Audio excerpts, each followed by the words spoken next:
महिला होने के नाते, एक लड़की होने के नाते जो ये वोट चोरी चल रहा है उस तरीके से मतलब जो आज का यूथ है वो अगर इन मुद्दों को नहीं समझेगा, आज की जो लड़कियां हैं अगर अपने वोट के अधिकार को ही नहीं समझेंगी तो हम अपना सुरक्षा का अधिकार, रोजगार का अधिकार, यहाँ तक कि इस देश में जीने का अधिकार भी किससे मांगेंगे जब हमारा वोट ही सुरक्षित नहीं है।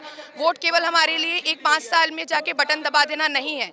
वोट हमारे लिए, हमें अगर हमारा रेप होता है तो हमारी FIR से लेकर, हमारे इलाज से लेकर, हमारी शिक्षा से लेकर, हमारे परिवार में अगर कोई पलायन कर रहा है, हमारे बच्चों को जो मिड डे मील का खाना मिल रहा है, यहाँ तक कि हर एक छोटी छोटी समस्याओं के जो हम सामना करते हैं और बेसिक नीड के नाम पे जो देश में हमें कभी कुछ मिल जाता है उन सारी चीज़ों से वंचित कर देना है। इसीलिए आज हम यहाँ आए हैं कि इस तरीके की जो घपलेबाजी हो रही है, मध्य प्रदेश में वोट चोरी हुआ, पूरा मध्य प्रदेश का चुनाव कांग्रेस के पक्ष में था लेकिन लास्ट मोमेंट पे वो जीत गए।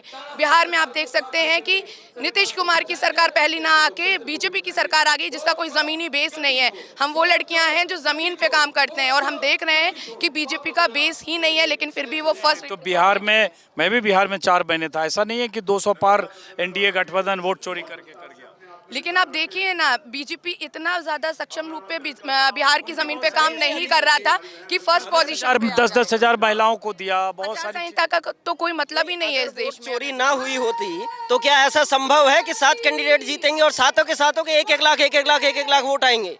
1,22,000 1,22,000 1,04,000 1,04,000 1,04,000 1,04,000 ऐसा संभव? हमारी पार्टी तो इस चीज का लगातार प्रूफ दे रही है ना। हमारे नेता ने तो लगातार प्रेस कॉन्फ्रेंस के माध्यम से ये चीज उठाई है और अगर हमारे पास ये प्रूफ है तो देश की जनता को ये जानना होगा कि ये प्रूफ की भी कोई अपनी इम्पोर्टेंस है। नाम है आपका? सदफ। और 10,000 वाली जो बात है बिहार की, वो मैं दिल्ली के लिए बता दूं, दिल्ली में भी वादा किया है ना 2500 रुपए महिलाओं को देने के लिए, अभी नहीं देंगे। 2030 वाला जब विधानसभा चुनाव आएगा, वोटिंग के 2 दिन पहले सबके अकाउंट में पैसे आ जाएंगे, फिर ये जीत जाएंगे। जो फ्रीबीज होती है ना, उसको जो सरकार में वो दे रहा है, जो सरकार में नहीं वो कर, हमारी सरकार बनेगी तो हम देंगे। फ्रीबीज काहे दे रहे हो? लोगों का अधिकार दो ना भैया। लाभार्थी जो राशन बांट रहे हैं उस पर मोदी जी का फोटो चिपका दिया, लिख दिया लाभार्थी। हम लाभार्थी थोड़ी हैं। फूड सिक्योरिटी एक्ट तो हमारा अधिकार है ना भाई। अधिकतर राज्यों में सरकार में है, केंद्र में सरकार में है, तो क्यों ना महिलाओं को ये पैसे ना बांट के वो कोई रोजगार दे दे। गांव की महिलाएं केवल सिलाई कढ़ाई बुनाई के लिए एक छोटा सा उद्योग मांग रही हैं। आपने तो देश में कहीं भी एक स्टेट में ये चालू नहीं किया। और जो अगर कुछ 6 महीने में कर पाएंगे वो करें, 2 लाख और देंगे। 10-10 हज़ार दे दिया लेकिन उससे भी तो उनको रोजगार शुरू करना था।